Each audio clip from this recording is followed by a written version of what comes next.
আল্লাহ যদি ইচ্ছা করতেন যে কোনো একটা প্রাণীও বানাতে পারতেন। তিনি আমাদেরকে মানুষ বানাইছেন অত্যন্ত দয়া করে।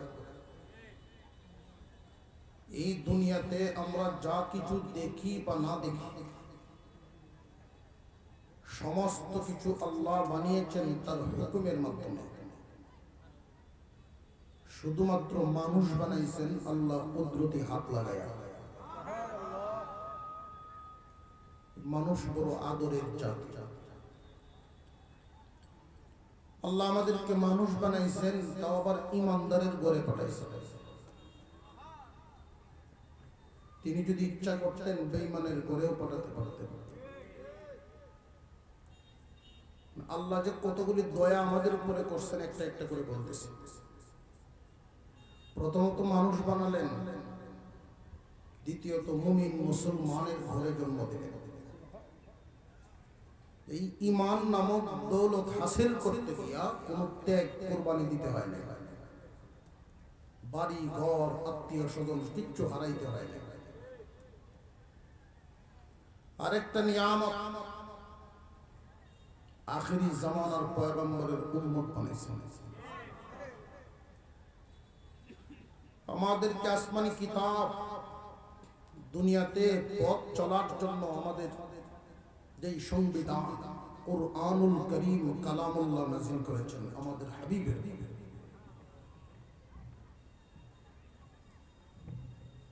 মুসা আলাইহিস সালাম একদিন তাওরাত কিতাব তিলাওয়াত করতেছিলেন। এক জায়গায় লেখা পাইলেন এমন এক জাতি দুনিয়াতে আগমন করবে যাদের জন্য দুনিয়ার পুরা জমিনটাকে মসজিদ বানায় দেওয়া হবে। মুসা আলাইহিস সালাম তো এই নিয়ামত চায় বসলেন, আমার উম্মতকে এই নিয়ামত দেয়া হবে। আল্লাহ বলেন বাজেট পাস হয়ে গেছে আমার হাবিবের উম্মতের জন্য। অন্যান্য নবীর উম্মতগণ যেখানে ইচ্ছা সেখানে ইবাদত করতে পারতেন না, নির্দিষ্ট জায়গায় ইবাদত করতে হবে। আল্লাহ পাক আমাদের জন্য পুরা জমিনটাকে মসজিদের হুকুম করে দিয়েছেন। হাবিবের উম্মত সহজে আল্লাহর গোলামি করতে পারে। হাওরে নামাজের সময় হয়ে গেছে, দাঁড়ায় যাও, নামাজ আদায় হবে। ফ্যাক্টরিতে নামাজের টাইম হয়ে গেছে, দাঁড়ায় যাও, নামাজ আদায় হবে। দোকানে নামাজের সময় হয়ে গেছে, দাঁড়িয়ে যাও, নামাজ আদায় হবে। আল্লাহর হাবিবের উম্মতের জন্য ইহসান করেছেন আল্লাহ। মুসা আলাইহিস সালাম আবার তিলাওয়াত করতেছেন, আর এক জায়গায় লেখা পাইলেন এমন এক জাতি দুনিয়াতে আসবে যাদের জন্য তায়াম্মুমের ব্যবস্থা থাকবে, পানির বিকল্প। মুসা আলাইহিস সালাম বলেন এইটা দাও আমার উম্মতকে। আল্লাহ বলেন এটাও তো পাস হয়ে গেছে আমার হাবিবের উম্মতের জন্য। এইভাবে বলতে বলতে এক সময় মুসা নবী নিজের থেকে বললেন আমি তো এমন এক নিয়ামত পাইলাম যেই নিয়ামত আর কেউ হয়তো পাবে না। তোমার সাথে কথা বলার নিয়ামত। আমি তোমার সাথে কথা বলতে পারি, এই নিয়ামত তো আর কেউ পাবে না। আল্লাহ পাক রব্বুল আলামিন বলেন পয়গম্বর তুমি আমার সাথে কথা বলো কয়েকটা শর্তের ভিত্তিতে, কিন্তু এমন এক জাতি দুনিয়াতে আগমন করবে তারা আমার সাথে কথা বলবে বিনা শর্তে। আর একটু জোরে করুন না সুবহানাল্লাহ। তুমি আমার সাথে কথা বলো 4 শর্তের ভিত্তিতে। 1 নাম্বার শর্ত হলো ওযু ছাড়া কথা বলার সুযোগ নাই। 2 নাম্বার জুতা পা থেকে খুলে কথা বলতে হবে, জুতা পায়ে রেখে আসতে পারবে না। ফাখলা আলাইক ইন্নাকা বিল ওয়াদিল মুকদ্দাসি তুয়া। 3 নাম্বার শর্ত নির্দিষ্ট জায়গা তুর পাহাড়ে এসে কথা বলতে হবে। যেখানে ইচ্ছা সেখান থেকে আমার সাথে কথা বলতে পারো না। 4 নাম্বার, নির্দিষ্ট সময়ের ভিতরে কথা বলতে হবে। তোমার পক্ষ থেকে সময় বাড়ানোর কোনো সুযোগ নাই। আমি যতটুকু সময় দেব এর ভিতরেই কথা শেষ করে ফেলতে হবে। কিন্তু আখিরি জামানার পয়গম্বরের উম্মত, তাদের উপরে আমি এই কালাম নাজিল করব, কুরআনুল কারীম। এই কুরআন যারা তিলাওয়াত করবে আমি আল্লাহর সাথে তারা কথা বলবে। এই কুরআন তিলাওয়াত করার জন্য নির্দিষ্ট কোনো এলাকা নির্ধারণ করে দেওয়া হবে না। আমি আল্লাহ যদি ইচ্ছা করতাম মক্কা মদিনা নির্ধারিত করে দিতে পারতাম। যেখানে কোরআন নাজিল করেছি তিলাওয়াত করলে ওইখানে আসতে হবে, ইচ্ছা করলে বলতে পারতাম, বলি নাই। এই উম্মতের উপরে দয়া করলাম, তারা কোরআন তিলাওয়াত করবে, আমি আল্লাহর সাথে কথা বলা হবে। কুরআনুল কারীম মুখস্থ তিলাওয়াত করলে ওযু সহও পড়তে পারবে, ওযু ছাড়াও পড়তে পারবে। জুতা পায়ে রেখেও তিলাওয়াত করতে পারবে, জুতা ছাড়াও তিলাওয়াত করতে পারবে। তোমার সাথে যেইভাবে আমি নির্দিষ্ট সময় বেঁধে দেই আমার সাথে কথা বলার জন্য, তাদেরকে কোনো সময় বেঁধে দিব না। বরং যে যেই পরিমাণ তিলাওয়াত করবে, যার ইচ্ছা যেই পরিমাণ পারে তিলাওয়াত করবে, আমি আল্লাহর পক্ষ থেকে এদের জন্য ঘোষণা করা হবে, যত বেশি তিলাওয়াত করবে মর্যাদা তত বাড়ায়া দেওয়া হবে।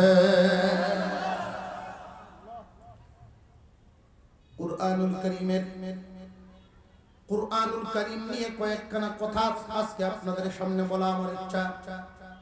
সময় কম, মাদ্রাসার মাহফিল, এই মাদ্রাসাগুলো আমাদের জন্য কি কতটুকু বড় নিয়ামত। আমাদের বুজুর্গানে দিন এই মাদ্রাসাগুলো জমিনে টিকিয়ে রাখার জন্য তারা কি না করেছেন, কত বড় বড় কুরবানি দিয়ে গেছেন জীবনে। আল্লাহ পাক রব্বুল আলামিন বলেন, ইন্না নাহনু নাযালনা যিকরা ওয়া ইন্না লাহু লাহাফিযুন। কুরআন নাযিল করেছেন কে? জবান খুলে হক আদায় করতে হবে প্রত্যেকের। কুরআন নাযিল করেছেন কে? আল্লাহ পাক রব্বুল আলামিন নিজে নাযিল করেছেন, আবার নিজে চ্যালেঞ্জ গ্রহণ করেছেন। আসমানি যত কিতাব, তাওরাত, ইনজিল, জবুর, এই পৃথিবীর জমিনে আল্লাহ পাক রব্বুল আলামিনের পক্ষ থেকে যত কিতাব পাঠাইছেন, বর্তমানে কোন কিতাব কুরআনুল কারীম ব্যতীত কোন কিতাবেই পূর্ণ থাকে নাই, সব পরিবর্তন হয়ে গেছে। আল্লাহ পাঠাইছেন, বান্দায় পরিবর্তন কেমনে করলো? বান্দা যার যার সুবিধা মতো পরিবর্তন করে নিয়েছে। কিন্তু কুরআনুল কারীমের বেলায় ব্যতিক্রম, কুরআন পরিবর্তন করতে কেউ পারে নাই, কিয়ামত পর্যন্ত পারবেও না। এটার একটা কারণ আছে। কারণ তাওরাত নাজিল করেছেন আল্লাহ, কিন্তু জিম্মাদারি, হেফাজতের জিম্মাদারি নেন নাই। জবুর, ইনজিল নাজিল করেছেন আল্লাহ, কিন্তু হেফাজতের জিম্মাদারি নেন নাই। কুরআনুল কারীম নাজিল করেছেন যিনি, হেফাজতের জিম্মাদারিও নিয়েছেন তিনি। আল্লাহ পাক রব্বুল আলামিন তাওরাত নাজিল করে হেফাজত করার জিম্মাদারি তিনি নেন নাই, এই কথা বলেন নাই। নাজিল করেছি, হেফাজতও করব। মানুষের উপরে ছেড়ে দিয়েছেন, মানুষ যার যার সুবিধা মতো পরিবর্তন করে ফেলেছে। কিন্তু কুরআনুল কারীমের অবস্থাটা ব্যতিক্রম। মহান আল্লাহ চ্যালেঞ্জ ছুড়ে দিয়েছেন দুনিয়াবাসীর উপরে, কুরআন নাজিল করলাম আমি, হেফাজতের জিম্মাদারিও নিলাম আমি। দুনিয়ার কোন মানুষের ক্ষমতা নাই আল্লাহর কালামের একটা হরফ পরিবর্তন করে। কোন যুগে পারে নাই, এখনো পারবে না, ভবিষ্যতে পারবে। কেন? আল্লাহ নিছেন জিম্মাদারি। নবী করিম সাল্লাল্লাহু আলাইহি ওয়াসাল্লামের একজন সাহাবী, ইসলামের বিরাট বড় একজন মুজাহিদ, খালিদ ইবনে ওয়ালিদ রাদিয়াল্লাহু তাআলা, বহু যুদ্ধের সেনাপতি ছিলেন, শহীদ হওয়ার তামান্না নিয়ে যুদ্ধ করেছেন। অন্তিম কালে বিছানায় শুয়ে আফসোস করতেছিলেন।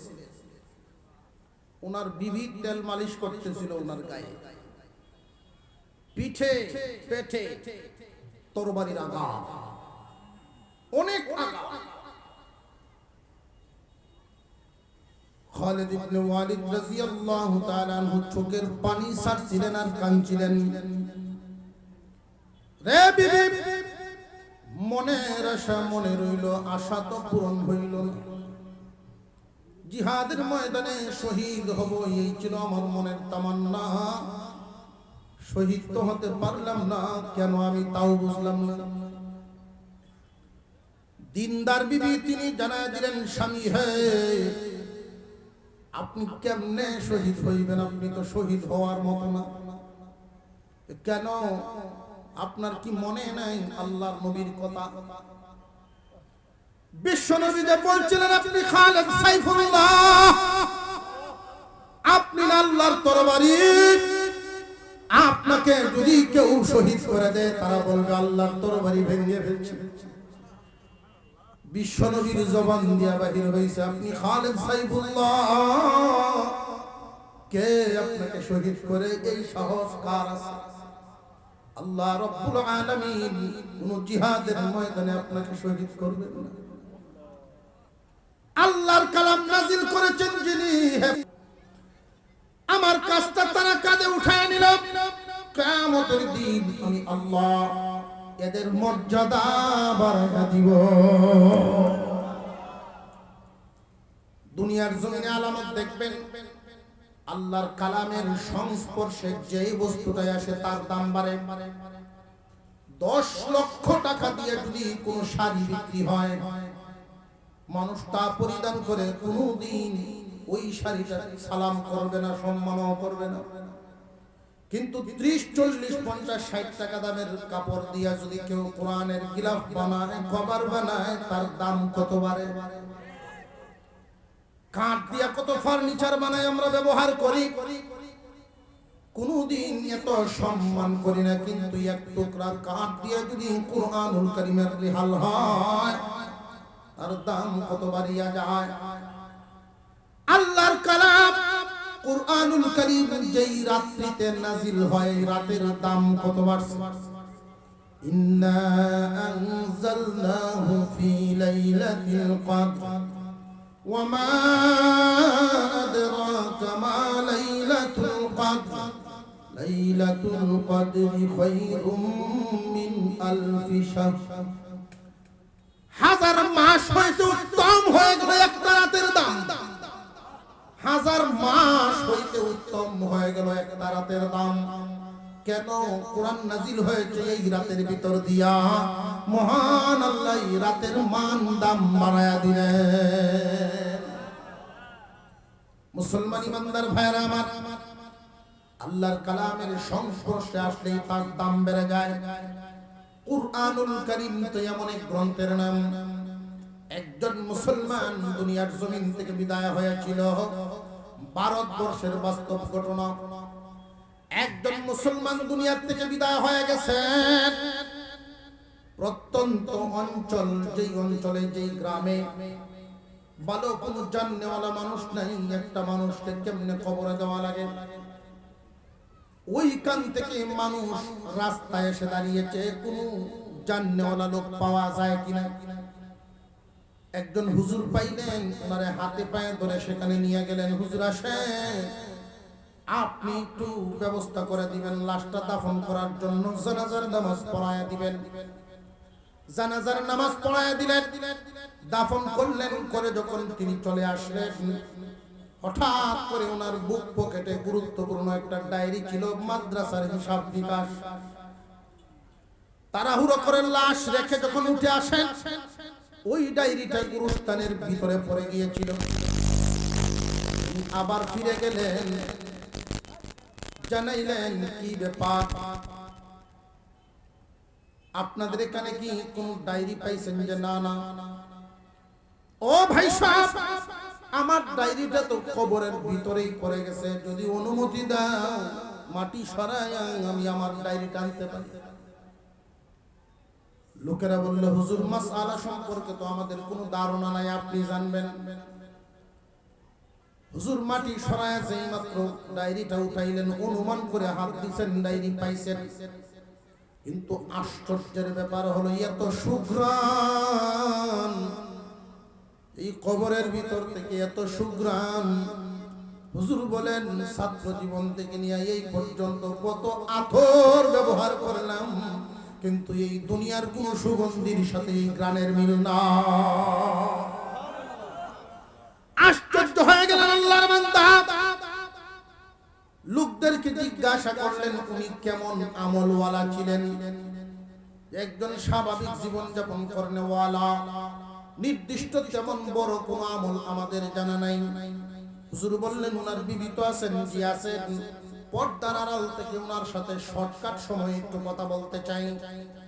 জিজ্ঞাসা করলেন, মা, আপনার স্বামীর এমন কোন আমল আসেনি যেই আমলের কারণে আপনার স্বামী এত সৌভাগ্যবান হতে পারে? কি এমন আমল করতেন, আমার একটু জানান দেখি। বিবি জানায় দিলেন, আমার স্বামীর এমন কোন নির্ধারিত আমল তেমন বড় কিছু নাই, তবে কিছুদিন যাবত উনি একটা আমল করতেন। ওই যে থাকিয়ার উপরে একটা বইয়ের মতো দেখা যায়, কাপড় দিয়ে মুড়ানো, বাজার থেকে এই কিতাব আনছেন। প্রত্যেক দিন সকাল বেলায় পাতা উল্টাইতেন আর আঙুল ধরে ধরে বলতেন, আল্লাহ, আমি জানি না তুমি যা বলছো সব সত্য। হুজুর ওই থাকিয়ার উপর থেকে নামাইলেন, নামায়া দেখেন কুরআনুল কারীম। কোরআন পড়তে জানতো না লোকটা, মূর্খ মানুষ, কোরআন পড়তে জানতো না। আল্লাহর কালাম, এই কালামকে সম্মান জানানোর জন্য বাজার থেকে কপি একখান কিনে এনে প্রত্যেকটা লাইনে দিয়ে আঙুলটা হাঁটাইতেন আর বলতেন, আল্লাহ, আমি তো পড়তে জানি না, তবে ঈমান এনেছি, তুমি যা বলছো সব সত্য বলছো, তোমার কথা সব সত্য বলতো। আর চোখের পানি ছাড়তো, চোখের পানির ফুটা কুরআনুল কারীমের পাতায় পাতায় মিশানো আছে। হুজুর বললেন, বুঝে ফেলেছি, আল্লাহর কালামের সাথে যার মিল হইয়া যায় তার দাম বাড়িয়া যায়। কিয়ামতের কঠিন ময়দানে আল্লাহ ডাক দিবেন, যে লৌহে মাহফুজ আমার কালাম কই? লৌহে মাহফুজের কাছে আল্লাহর কথাগুলো, আল্লাহর কালাম সংরক্ষিত, আমার কালাম কই? লৌহে মাহফুজ জানায় দিবে, জিবরাইল আমিন তো আমার কাছ থেকে নিয়ে গেছে। জিবরাইল আলাইহিস সালামকে আল্লাহ ডাক দিবেন, জিবরাইল, আমার কালাম কই? আমার কালাম কই? আয় আল্লাহ, আপনার কালাম লৌহে মাহফুজ থেকে এনে হেফাজতের সাথে আপনার হাবিবের কাছ পর্যন্ত পৌঁছায়া দিছি। শয়তান কোন হরফ আমার কাছ থেকে চিনায় নিতে পারে নাই। আমি হেফাজতের সাথে আপনার কথাগুলো, আপনার কালাম আমি পৌঁছায়া দিছি। হুজুর আকরাম সাল্লাল্লাহু আলাইহি ওয়াসাল্লামকে আল্লাহ ডাক দিবেন, ও পয়গম্বর আমার, হাবিব আমার কালাম কই? আমার কালাম, আমার কালাম আপনি পাইছেন, পায়া কি পরিমাণ হেফাজত করছেন? আপনার আমার পয়গম্বর আল্লাহর সাথে কিয়ামতের দিন বলতে থাকবেন, আল্লাহ, আপনার কালামের হেফাজতের জন্য ওই তায়েফের ময়দানে আমি রক্ত ঝরাইছি, আপনার কালাম হেফাজতের জন্য আমি পাথরের আঘাত সহ্য করেছি, উহুদের ময়দানে দণ্ডান শহীদ করে ফেলছি, আমার কষ্টে করা সাহাবীরা শাহাদাত বরণ করছে আপনার এই কালাম হেফাজতের জন্য। কিয়ামত পর্যন্ত আমি আমার উম্মতের জিম্মাদারিতে রাইখা আসছি, আপনার কালাম হেফাজত করবে আমার উম্মতেরা। আমার উম্মত আপনার কালামের হেফাজত করবে। আল্লাহ পাক জিজ্ঞাসা করবেন আপনার উম্মত কি পরিমাণ হেফাজত করতে পারছে। আপনার আমার হাবিব বলবেন আমার উম্মতকে জিগায়েন না, আপনার কালামকেই জিগান। আল্লাহ পাক রব্বুল আলামিন ওই দিন ডাক দিবেন, ও আমার কালাম আমার সামনে হাজির হও। হাফেজে কোরআনদের ভিতর থেকে বাহির হয়ে আল্লাহর সামনে আল্লাহর কালাম দাঁড়ায় যাবে। আল্লাহর কালাম আল্লাহর সাথে কথা বলতে থাকবে। ওই দিন আমার হাবিবের উম্মত তোমার হেফাজত কি পরিমাণ করছে, কেমনে তারা হেফাজত করছে, আমার কাছে হিসাব দাও। আল্লাহর কালাম বলতে থাকবে, আল্লাহ একদল মানুষ তো আমার হেফাজত করছে আমাকে মুখস্থ করিয়া, আমাকে মুখস্থ করে ফেলছে তাদের সিনার ভিতরে। একটা মানুষ 6 থেকে 7 বছর বয়সে আল্লাহর কালাম মুখস্থ করে ফেলে, 10 বছরের মধ্যে কুরআনুল কারীমের হাফেজ হয়ে যায়। এমন নিয়ম আছে না নাই? 10 বছরে হাফেজ হয়ে গেছে, কিন্তু এই বাচ্চাটাকে হাফেজ বানানোর জন্য মা বাবার কুরবানি আছে না নাই? প্রচন্ড শীতের মধ্যে মা এবং বাবা লেফট শোক নিয়ে বাড়িতে ঘুমায়, একজন আরেকজনের দিকে তাকায়া থাকে আর চোখের পানি সারে টপ টপ করে। বাচ্চাটা মাদ্রাসার ফ্লোরের মধ্যে ঘুমায় আছে, কোরআনের খাতিরে দিয়া রাখছে ওইখানে। সন্তানের কথা যখন স্মরণ হয়, যেই বাচ্চা মা বাবার সাথে থাকার কথা, ওই বাচ্চাটাকে মাদ্রাসায় দিয়া রাখছে আবাসিক ফ্লোরের মধ্যে ঘুমায় আছে। তখন মন রে বুঝতে দুনিয়া কামানোর জন্য দেই নাই গো, দিয়েছি আল্লাহর কালাম হেফাজতের জন্য।